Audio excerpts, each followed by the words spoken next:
કેમ છો વિદ્યાર્થી મિત્રો? અત્યારે હાલમાં સપ્ટેમ્બર 2020ના મહિનામાં આપણે નિયુક્તિની સમસ્યાના દાખલાની વિડીયો શ્રેણી ચલાવી રહ્યા છીએ.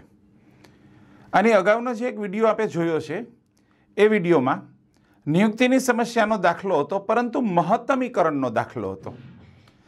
પ્લસ કે એમાં તમને રકમનો એક કોષ્ટક તો આપેલું જ હતું, પરંતુ એ ઉત્પાદિત એકમોની સંખ્યા જ આપવામાં આવેલી હતી અને દર એકમ દીઠ થતો નફો તમને અલગથી આપવામાં આવ્યો હતો. તો એ ઉત્પાદિત એકમોના સંખ્યાના કોષ્ટકને આપણે નફા સ્વરૂપમાં ફેરવ્યું અને પછી એ મહત્તમીકરણનો દાખલો હોવાથી એને ન્યૂનતમ બનાવ્યો અને ન્યૂનતમમાં ફેરવ્યા બાદ જ એ નિયુક્તિની હંગેરિયન પદ્ધતિથી આપણે ગણ્યો છે.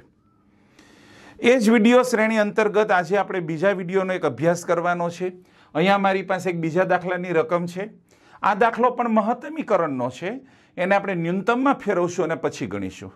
આના પછી જે વિડીયો આપણને જોવા મળશે એ વિડીયોની અંદર ન્યૂનતમનો દાખલો હશે અને ન્યૂનતમનો દાખલો ડાયરેક્ટ કઈ રીતે હંગેરિયનમાં ગણાય એ એમાં સમજાવેલું હશે.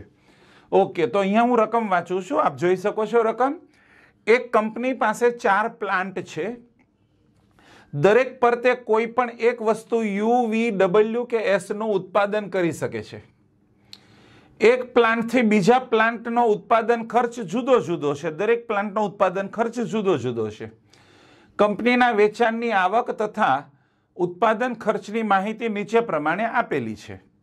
તો મહત્તમ નફો થાય, બરાબર, મહત્તમ નફો થાય તે રીતે નિયુક્તિ આપો. જો અહીંયા પ્રશ્ન શું છે આપણો, કે મહત્તમ નફો થાય તે રીતે એને આપણે નિયુક્તિ આપવાની છે.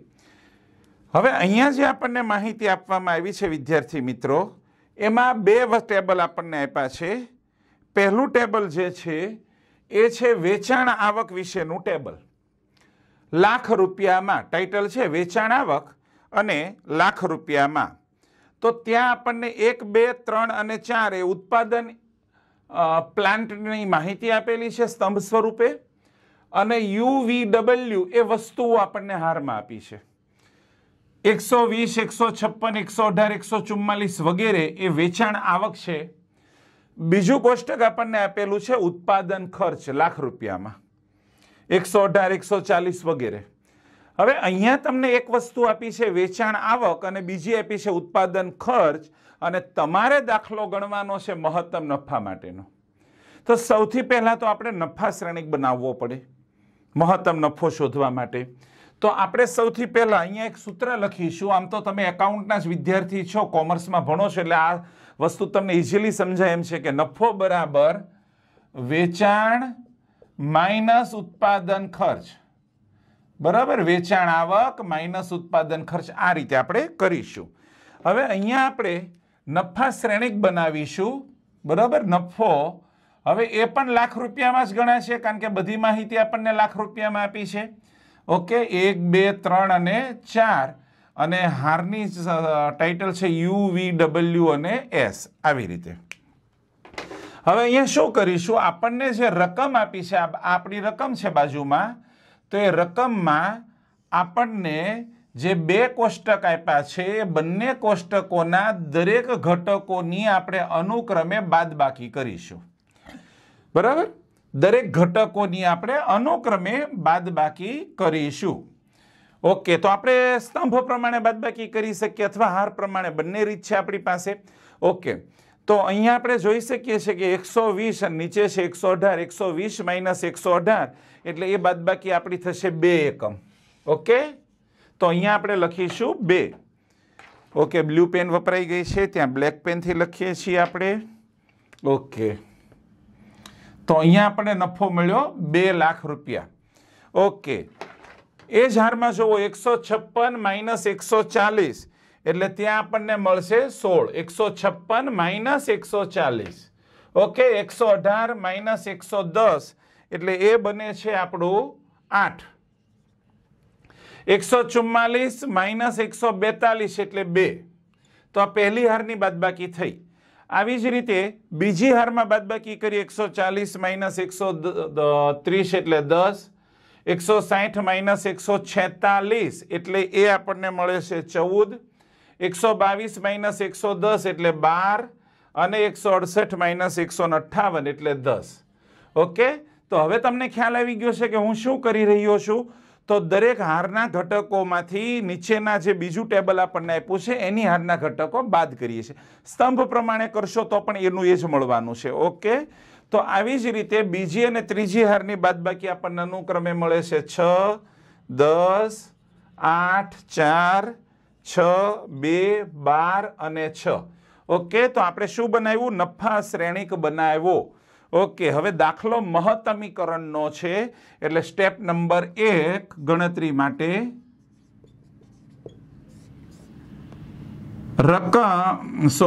સમસ્યા મહત્તમીકરણની હોવાથી શ્રેણિકના સૌથી મોટા ઘટક. ઓકે, સૌથી મોટો ઘટક હવે આપણે પસંદ કરવાનો છે શ્રેણિકમાં. તો શ્રેણિકમાં સૌથી મોટો ઘટક આપણને મળે છે 16. ઓકે, સૌથી મોટા ઘટક 16 માંથી સમગ્ર શ્રેણિક બાદ કરીએ. ઓકે, તો 1, 2, 3, 4 U, V, W અને S. ઓકે, તો આપણે નવું ટેબલ બનાવીએ નીચે. ઓકે, ચલો શ્રેણિકના દરેક ઘટકોને આપણે 16 માંથી બાદ કરીએ. 16 માઇનસ 2 કરીએ એટલે 14. 16 માઇનસ 16 એટલે 0. 16 માઇનસ 8 એટલે 8. 16 માઇનસ 2 એટલે ત્યાં આવશે 14. 16 માઇનસ 10 એટલે 6. 16 માઇનસ 14 એટલે 2. 16 માઇનસ 12 એટલે 4. 16 માઇનસ 10 એટલે 6.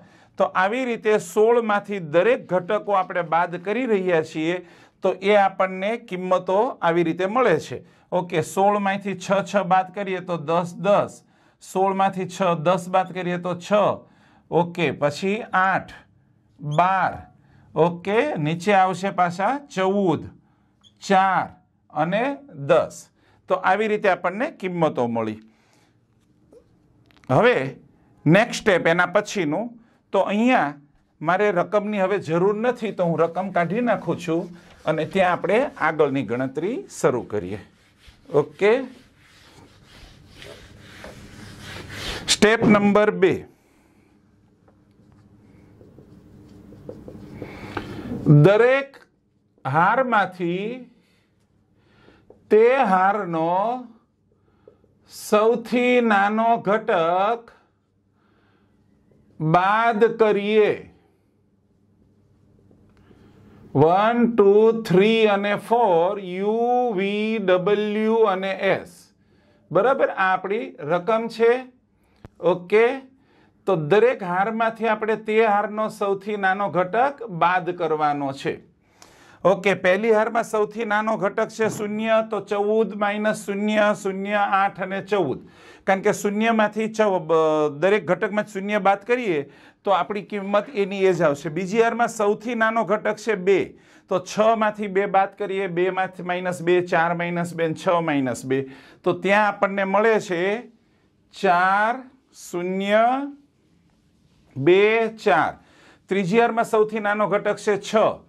તો 4, 0, 2 અને 6. ઓકે, પછીની હારમાં સૌથી નાનો ઘટક છે 4. 10 માઇનસ 4 એટલે 6. ઓકે, પહેલા 10 છે, છેલ્લે પણ 10 છે. 14 માંથી 4 એટલે 10, 0 અને 6. ઓકે, એના પછીનું સ્ટેપ આવશે સ્ટેપ નંબર 3. દરેક સ્તંભમાંથી તે સ્તંભનો સૌથી નાનો ઘટક બાદ કરો.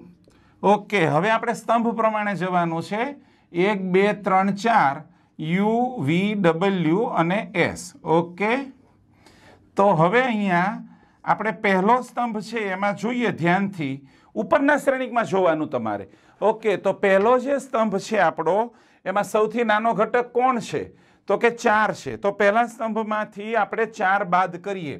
તો 14 માઇનસ 4 એટલે 10. 4 માઇનસ 4 એટલે 0, 0. બંને 0 થશે. 6 માંથી 4 બાદ કરો એટલે 2. બીજા સ્તંભમાં સૌથી નાનો ઘટક 0 થશે. દરેકમાંથી 0 બાદ કરો એટલે એનો એ જ સ્તંભ આવશે.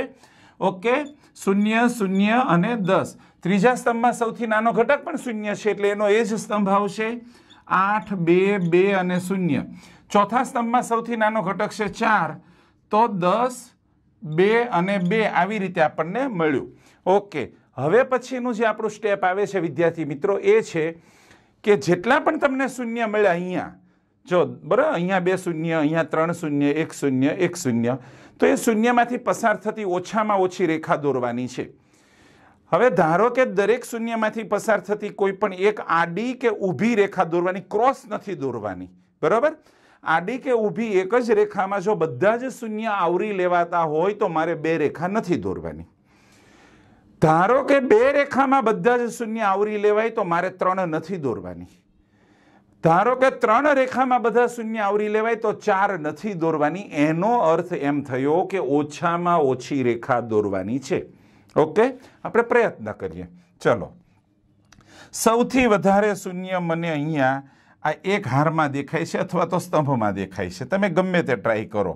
ઓકે, તો એક સ્તંભ થયો, અહીંયા 2 શૂન્ય તો બીજો સ્તંભ થયો, બરાબર. તો પછી આ બંને અલગ અલગ છે તો બાકીના 2 બીજી રેખાઓ થશે. ધારો કે આપણે આડી રેખા કરીએ, ચલો આ એક રેખા દોરી તો 3 શૂન્ય આવી ગયા આમાં, 1, 2 ને 3, આ એક રેખા દોરી. ઓકે, તો હજુ અહીંયા 2 શૂન્ય છે, બરાબર. અહીંયા પણ એક છે અલગ, આ પણ અલગ છે.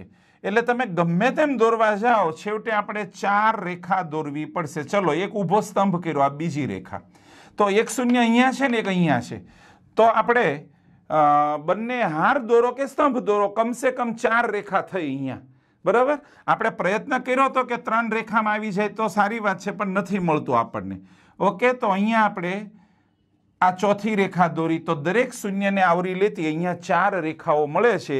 એટલે અહીંયા તમારે નોંધ લખવાની છે. અત્યારે અહીંયા જગ્યાનો અભાવ છે અને બધી વસ્તુ લખી ના શકું કારણ કે હું તમને ઓનલાઈન વિડીયો લેક્ચર ભણાવી રહ્યો છું. તો અહીંયા હું તમને જે બોલું છું એ જ વસ્તુ તમારે લખવાની રહેશે. શું લખવાનું છે તમારે? દરેક શૂન્યમાંથી પસાર થતી ઓછામાં ઓછી આડી અને ઊભી રેખાઓ 4 મળે છે. 4 મળે છે, બરાબર. ઓકે, અને આપેલા શ્રેણિકની હાર અથવા સ્તંભની સંખ્યા પણ 4 છે. તેથી આ તબક્કે ઇષ્ટતમ નિયુક્તિ મળી શકે છે. ઓકે, તો અહીંયા આપણને ઇષ્ટતમ નિયુક્તિઓ મળશે. હવે ઇષ્ટતમ નિયુક્તિ મળે એના માટે પાછો ફરીવાર એનો એ જ આપણે શ્રેણિક બનાવવો પડશે, બરાબર.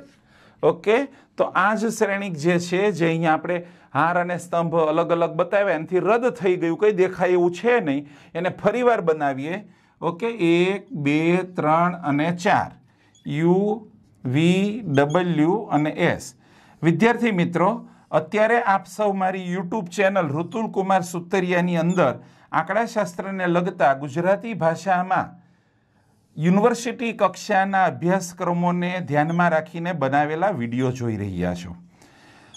તમે કોઈ પણ યુનિવર્સિટીની કોઈ પણ કોલેજમાં અભ્યાસ કરતા હો, તમને આ વિડીયો કામ લાગશે.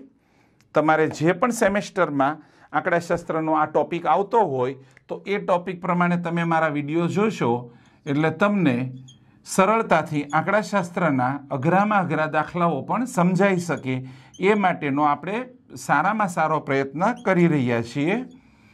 તો આપ જે કોઈ વિદ્યાર્થીઓના સંપર્કમાં હોવે દરેક વિદ્યાર્થીઓને પણ જણાવો કે મારી ચેનલ ઋતુલ કુમાર સુતરિયાને સબસ્ક્રાઈબ કરે અને તેમાં આંકડાશાસ્ત્રના વિવિધ ટોપિક પ્રમાણે વિડીયો જોતા રહે. ઓકે, આપણે અહીંયા એ જ શ્રેણિક સેમ બનાવ્યો છે.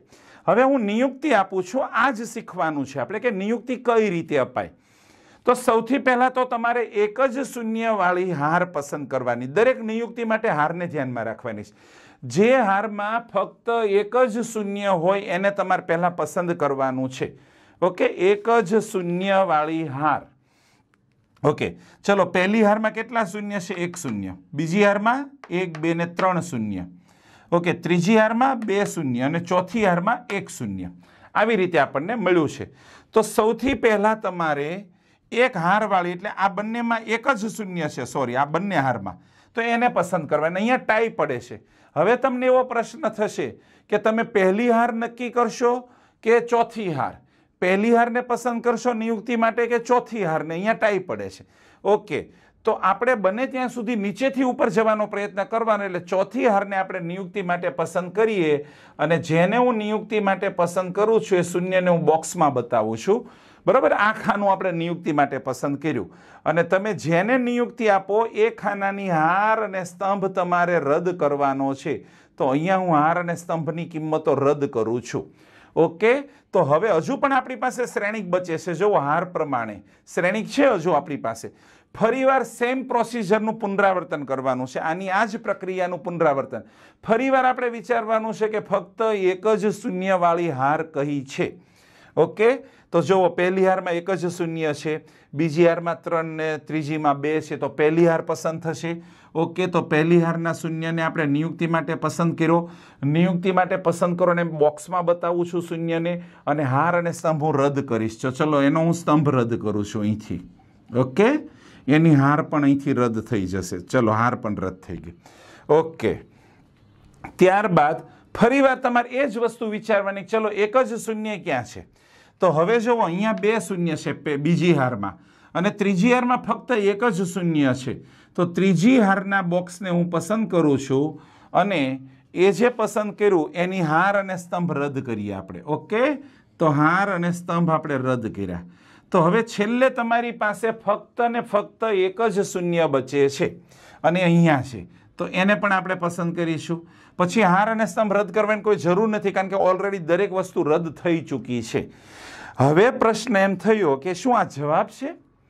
હા, આંશિક રીતે જવાબ છે, પરંતુ હજુ આપણે મહત્તમ નફો ગણવાનો બાકી છે. તો અહીંયા આપણને જોડકાઓ મળી જાય છે કે કોની પસંદગી કોની સાથે આપણે કરી છે. ઓકે, તો આપણે નિયુક્તિના જોડકાઓ બનાવીશું અને પછી આપણે મહત્તમ નફો શોધીએ. ઓકે, તો અહીંયા યુ, વી, ડબલ્યુ અને એસ હતા. બરાબર, તો યુની નિયુક્તિ કોની સાથે થઈ છે? જો, યુની નિયુક્તિ 2 સાથે થઈ, તો યુ સાથે 2નું જોડકું બનશે અને બરાબર સામે. હવે ઓકે, મૂળ રકમનો જે નફા શ્રેણિક આપણે જે શોધ્યો છે અહીંયા છે જ ઓલરેડી. તો એ જ જગ્યા પર જોવો કે કઈ કિંમત છે, તો કે 16. તો હું અહીંયા 16 મૂકીશ. ઓકે, વીની સાથે કોણ પસંદ થાય છે? વીની સાથે 4 પસંદ થાય છે, તો વી સાથે 4 આવશે. અને એ જ જગ્યા પર કઈ રકમ છે? તો કે 10 છે, તો ત્યાં હું 10 લખીશ. ઓકે, એ જગ્યા પર અહીંયા તમે જોઈ શકો છો 10 છે. પછી ડબલ્યુ સાથે 1 પસંદ થાય છે, ડબલ્યુ સાથે 1, અને એ જગ્યા પર તમે જોઈ શકો છો અહીંયા 6 છે, તો હું મૂકીશ 6. અને એસ સાથે 3 પસંદ થાય છે અને એ જગ્યા પર અહીંયા તમે જોઈ શકો છો 12 છે, તો હું મૂકીશ 12. અને હવે આપણે એનો ટોટલ કરીએ નફાનો. આ વસ્તુ નફો દર્શાવે છે. બરાબર, તો એનો ટોટલ કરીએ તો 16, 10, 6 અને 12, તો એનો સરવાળો આપણો થાય છે 44. તો આપણો મહત્તમ નફો થયો, મહત્તમ નફો ₹44 લાખ. આપણો જવાબ બન્યો. ઓકે, તો વિદ્યાર્થી મિત્રો, આપણે નિયુક્તિની સમસ્યાનો દાખલો ગણ્યો. આની અગાઉનો જે વિડીયો છે એ નિયુક્તિની સમસ્યાનો દાખલા નંબર 1 છે અને આ નિયુક્તિની સમસ્યાનો દાખલા નંબર 2 છે. બંને દાખલાની વિશેષતા શું છે કે બંને દાખલા મહત્તમીકરણના છે. એને મહત્તમમાંથી ન્યૂનતમ બનાવીએ છીએ અને પછી હંગેરિયન પદ્ધતિથી નિયુક્તિ ગણીએ છીએ. ઓકે, આના પછી પણ આપણે દાખલા જે છે એ કંઈક મહત્તમ હશે, કંઈક લઘુત્તમ હશે, તો ખાસ તમે જોતા રહેજો. અને મારી ચેનલ ઋતુલ કુમાર સુતરિયામાં તમે ગુજરાતી ભાષામાં યુનિવર્સિટી કક્ષાનો આંકડાશાસ્ત્રના વિવિધ દાખલાઓ સરળતાથી સમજી શકો એ માટેનો શ્રેષ્ઠ પ્રયત્ન કર્યો છે. અને આપને જો આ વિડીયો ગમ્યો હોય તો એને લાઈક કરો, મારી ચેનલને સબસ્ક્રાઈબ કરો અને વિડીયોને સોશિયલ મીડિયાના માધ્યમ દ્વારા શેર પણ કરો. આભાર વિદ્યાર્થી મિત્રો.